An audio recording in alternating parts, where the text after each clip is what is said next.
السلام علیکم ورحمۃ اللہ وبرکاتہ۔ دیکھیے بچوں، لاسٹ کلاس میں ہم نے غالب کی جو خطوط ہے اس کا جو ہے پہلی جو ہے خط پڑھا تھا ہم نے، جو کہ ان کے دوست بنام میاداد کا سیاح، ٹھیک ہے۔ اب اس کے بعد میں آج ہم جو ہے وہ یہ پڑھیں گے، انہوں نے غالب نے جو ہے خط کا جواب دیا تھا چودھری عبدالغفور سرور کو، ٹھیک ہے۔ تو دیکھیے یہاں سے شروع کر رہے ہیں اپن۔ بندہ پرور، بندہ پرور، اب بندہ پرور کیا ہوتا ہے، اس کے معنی کیا ہیں بندہ پرور کے؟ یعنی غلام کو پالنے والا، یعنی بندہ نواز، ٹھیک ہے۔ تو دیکھیے غالب کیا کہہ رہے ہیں اس میں خط میں، اپنے دوست کو جو ان کا خط کا جواب دے رہے ہیں غالب۔ بہت دن کے بعد پرسوں آپ کا خط آیا، یعنی غالب کہہ رہے ہیں کہ بہت دنوں کے بعد میں جو ہے پرسوں آپ کا خط آیا، سرنامہ پر دستخط۔ اب سرنامہ کا معنی ہوتے ہیں خط لکھنے والے کا پتہ جو ہوتا ہے نا، سرنامہ، اس کو سرنامہ کہا جاتا ہے۔ پر دستخط یعنی آپ کے دستخط، یعنی کس کے؟ عبدالغفور کے، اور نام آپ کا پایا، جو ہے عبدالغفور کا نام پایا اس خط کے اوپر، ٹھیک ہے۔ دستخط دیکھ کر مفہوم ہوا، مفہوم کا مطلب سمجھ میں آیا، ٹھیک ہے۔ دستخط دیکھ کر مجھے سمجھ میں آیا یا معلوم ہوا، خط کے پڑھنے سے معلوم ہوا کہ تمہارے دشمن بعارضاں، ٹھیک ہے، دشمن بعارضاں تب وہ لرزا، تب لرزا کا مطلب کیا ہوتا ہے؟ بخار کے سبب ہونے والی تھر تھراہٹ، ہے نا، اسے کہتے ہیں ہم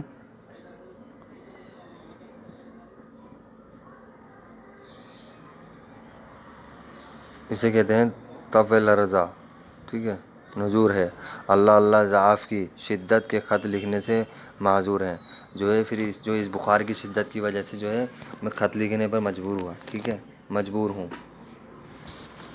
خدا اور دن دکھائے کہ تمہارا خط تمہارا دستخطی آئے، یعنی جو ہے وہ ان کو دعائیں دے رہے ہیں۔ اب کیا کہہ رہے ہیں مرزا غالب کہ خدا جو ہے تمہاری لمبی عمر کرے، خدا اور دن تمہیں دکھائے اور تمہارا خط یوں ہی جو ہے اسی طرح سے مجھے ملتا رہے، دستخطی خط تمہارے جو ہے سگنیچر ہوا ہوگا۔ سرنامہ دیکھ کر دل کو فرحت ہو، یعنی جو ہے تمہارا جو ہے سرنامہ دیکھ کر، جو تمہارا جو ہے خط کا پتہ دیکھ کر، تمہارا خط پا کر کے مجھے جو ہے سکون ملے، چین ملے۔ خط پڑھ کر دونی مسرت ہو، اور خط پڑھ کر جو ہے مجھے بہت دونی مسرت کا مطلب دوہری مسرت ہو خط پڑھ کر کے۔ پہلی مسرت تو کیا ہوگی، فرحت کب ہوگا کہ جب ان کا خط آئے گا، دوسری مسرت کیا ہوگی جب میں اس کو پڑھ کر، ٹھیک ہے۔ جب تک ایسا خط نہ آئے گا دل سودازدہ آرام نہ پائے گا، اور جب تک جو ہے ایسا آپ کا جو خط نہیں آئے گا، ایسا خط نہیں آئے گا دل سودازدہ، اس کا مطلب ہے پاگل پن میں مبتلا، ٹھیک ہے۔ یہ پاگل پن نہیں اترے گا، یعنی جو ہے اس پاگل دل کو آرام نہیں ملے گا۔ قاصد ڈاک، ٹھیک ہے، قاصد کہتے ہیں پیغام لانے والا، یعنی جو وہ ہوتا ہے نا جو پوسٹ آفس کے اندر جو کرمچاری جو کام کرتے ہیں، پوسٹ مین جسے ہم کہتے ہیں، قاصد۔ ڈاک کی راہ دیکھتا رہوں گا، اور جو ہے جب بھی قاصد کی جو ہے راہ میں دیکھتا رہوں گا، جو پوسٹ مین آتا ہے اس کی جو ہے اس کو راستہ دیکھتا رہوں گا کب آئے گا، یعنی انتظار کروں گا۔ جناب ایزدی میں سرگرم دعا رہوں گا، ٹھیک ہے، ایزدی میں جو ہے سرگرم دعا رہوں گا۔ سرگرم دعا کا مطلب پرجوش طریقے سے دعا کرنا، ٹھیک ہے، اس کا مطلب کیا ہے، جو ہے اور پورے انداز میں اللہ سے جو ہے دعا کروں گا میں، ٹھیک ہے۔ آپ کے علم عالی مقدار اور بزرگ آموزگار کو میرا سلام، میں صنوف اشتیاق و رفع احترام، ٹھیک ہے۔ عالی مقدار کا مطلب ہوتا ہے جس کا شمار اعلیٰ اور بلند مرتبہ لوگوں میں ہوتا ہے، ٹھیک ہے۔ اور بزرگ آموزگار کا مطلب کسی فن میں مہارت، ٹھیک ہے، رکھنے والا، کسی بھی چیز میں جو ہے مہارت رکھنے والا، ٹھیک ہے، ہنر رکھنے والا۔ اور اشتیاق کا مطلب کیا ہوتا ہے، یہ اشتیاق آیا نا یہاں پر، دیکھیے یہ اشتیاق آیا ہے، اس کا مطلب کیا ہوتا ہے، اس اشتیاق کا مطلب ہوتا ہے شوق، آرزو، تمنا، ٹھیک ہے۔ اور الوف احترام کا مطلب ہوتا ہے ہزار توقیر و عزت کے ساتھ، ٹھیک ہے، یہ دھیان رکھیے گا۔ اب دیکھیے نیکسٹ پیراگراف یہاں سے دیکھیے۔ جناب چودھری صاحب آؤ ہم تم حضرت عالم کے پاس چلیں، یعنی جو ہے ابھی خط میں کہہ رہے ہیں کہ آؤ جناب چودھری صاحب ہم تم حضرت عالم کے پاس چلیں اور اپنی آنکھیں ان کے کیف پائیں، اور جو ہے ان کو اپنی آنکھوں سے دیکھ لیں، ٹھیک ہے۔ تو دیکھیے آگے، اور مبارک سے ملیں۔ اب کیا کہہ رہے ہیں، دیکھو دوبارہ سے دیکھو، جناب چودھری صاحب آؤ ہم تم حضرت عالم کے پاس چلیں اور اپنی آنکھیں ان کے کیف پائیں، مبارک سے ملیں، جو ہے ان کو مبارکباد ہے آنکھوں سے۔ میں سلام عرض کروں گا، ٹھیک ہے، تم معروف کرنا، ٹھیک ہے، میں سلام عرض کروں گا، تم معروف کرنا، یعنی تعریف کرنا، ٹھیک ہے، یعنی میں تو سلام کروں گا، تم ان کی تعریف کرنا، ٹھیک ہے، کہ غالب یہی ہے، اہل دہلی میں آپ کے دیدار کا طالب یہی ہے، ٹھیک ہے۔ میں نے عزم قدم بوسی کیا، یعنی جو ہے میں نے جو ہے عزم قدم بوسی کا مطلب قدم چومنے کی نیت، ٹھیک ہے، میں نے جو ہے قدم چومنے کی نیت کی، ہے نا۔ پیر و مرشد نے مجھے گلے لگا لیا، اور جب ان کے پاس گئے تھے، کس کے پاس، حضرت عالم کے پاس میں، تو انہوں نے کیا کیا، انہوں نے جو ہے ان کو غالب کو جو ہے گلے سے لگا لیا۔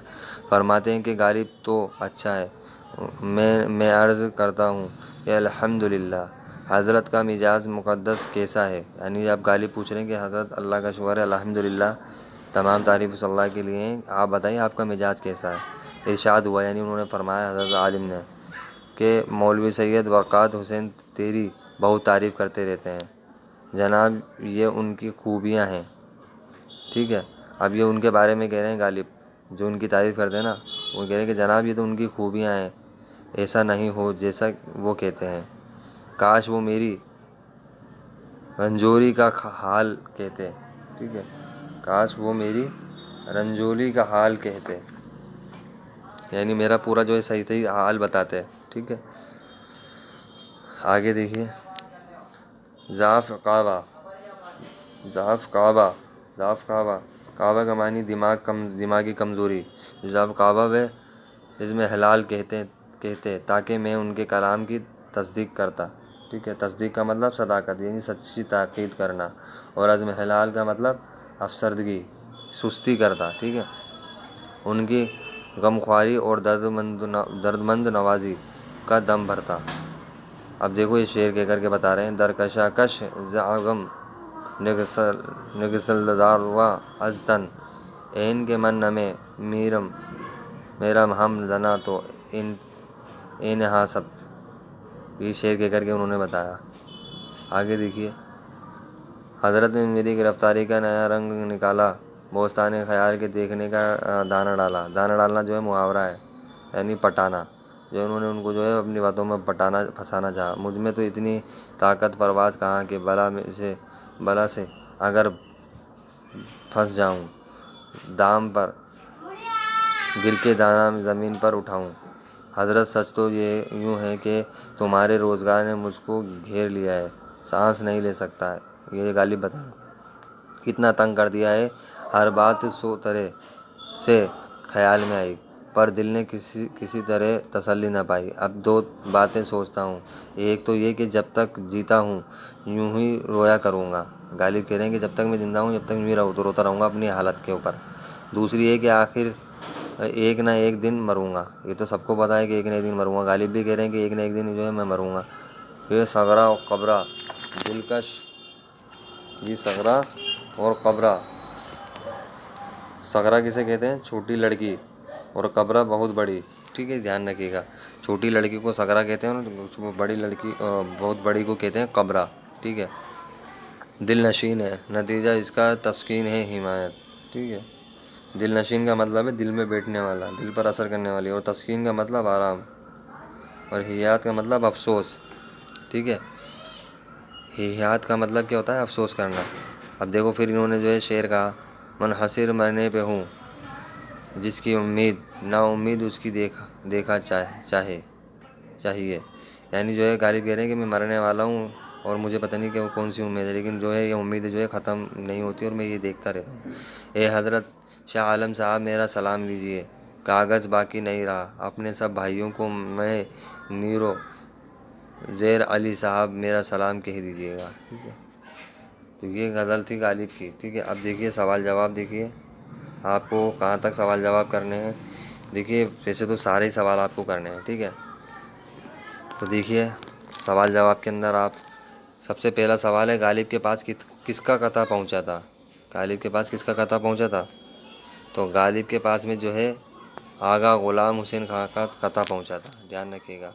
سوال نمبر 2 ہے غالب تمام دن کہاں پڑھ رہتے تھے؟ ابھی میں نے بتایا تھا اس سے پہلے، غالب تمام دن جو ہے جو پہلی غزل ہم نے جو پہلا خط پڑھا تھا ان کا، وہ اندھیری کوٹری میں جو ہے ان کو 2 آدمی لے کر آتے تھے اور ڈال دیتے تھے دالان کے اندر سے، ٹھیک ہے، اور پھر صبح کو آتے تھے اور یہ دالان سے اٹھا کر کے ان کو اندھیری کوٹری میں ڈال دیتے تھے، اور پھر جو ہے جو شام کو پھر وہی 2 آدمی آتے تھے اور پھر ان کو جو ہے اندھیری کوٹری سے اٹھا کر کے پھر واپس دالان میں صحن میں ڈال دیتے تھے، ٹھیک ہے۔ تو یہ چیز اس کا آنسر جو ہے غالب تمام دن کہاں پڑھ رہتے تھے؟ تو اندھیری کوٹری میں، غالب تمام دن اندھیری کوٹری میں پڑے رہتے تھے۔ لفظ کبریٰ کا مذکر کیا ہے؟